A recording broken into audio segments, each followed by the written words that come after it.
La Solidéo a pour objectif de faire des jeux vraiment un levier de développement économique. Donc dès 2018, la Solidéo a mis en place une charte pour l'emploi et le développement territorial. Cette charte, elle repose sur 3 volets. Des chantiers socialement exemplaires, 10% des heures réservées à l'insertion et 25% des montants des marchés pour les petites structures TPE-PME et les structures de l'économie sociale et solidaire. Cette charte, elle va s'appliquer à tous les maîtres d'ouvrage et elle va être aussi répercutée sur l'ensemble des marchés. Ces 25% aujourd'hui, ça représente plus de 500 millions d'euros qui vont profiter à ces petites structures. Ça va créer une véritable dynamique économique sur le territoire et ce qu'on souhaite, c'est bien sûr que cette dynamique perdure après les Jeux.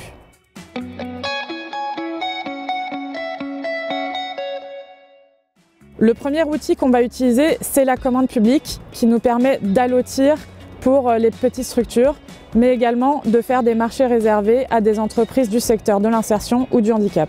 Ensuite, on a également beaucoup travaillé avec les réseaux économiques pour fournir des outils aux entreprises. Donc ces outils, ce sont 2 plateformes, Entreprise 2024 et ESS 2024, qui ont 3 objectifs. Informer les entreprises des marchés et des opportunités, mais aussi les former à la commande publique et à ses procédés spécifiques. Et enfin, c'est de les mettre en réseau pour faciliter les partenariats.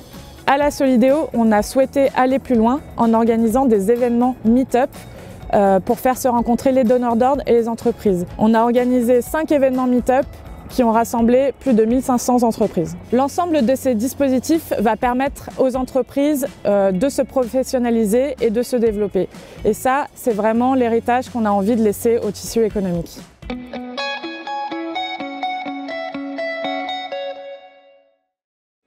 Au 15 décembre 2022, on décompte plus de 1843 entreprises qui travaillent sur les ouvrages.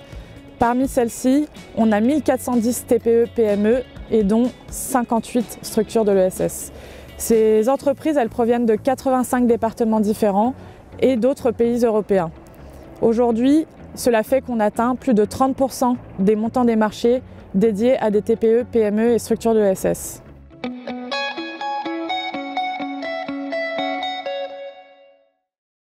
Avec plus de 1410 TPE, PME, ESS, on a de multiples exemples sur les chantiers. Le premier exemple, c'est l'entreprise d'insertion Tricycle Environnement qui est venue ici sur le chantier de la Grande Nef pour déposer le parquet, le remettre en état et qui va le réemployer sur d'autres chantiers. Un autre exemple, c'est la société SAS Minimum qui a été choisie pour son produit innovant et qui va réaliser les sièges de gradins en plastique recyclé du centre aquatique olympique et de l'Arena. Cette entreprise, elle fait également travailler d'autres entreprises d'insertion du territoire comme ARS et Lemon Tree. On a également une PME, Réry Montrieux, qui est basée dans le Val-de-Loire et qui va réaliser les façades en céramique des bâtiments du village des athlètes et des écoles de Dugny. Un autre exemple, sur le village des médias, un bureau d'études associatif, le CRIDEV, qui est basé à Grenoble, a accompagné la conception sur les sujets d'accessibilité. On peut également citer un exemple intéressant de coopération entre 2 entreprises, ID Verdé, leader du paysage, et les Alpes de la Gabrielle. Ces 2 entreprises se sont rencontrées lors d'un meet-up Solidéo et vont réaliser ensemble les travaux d'espace vert du village des athlètes.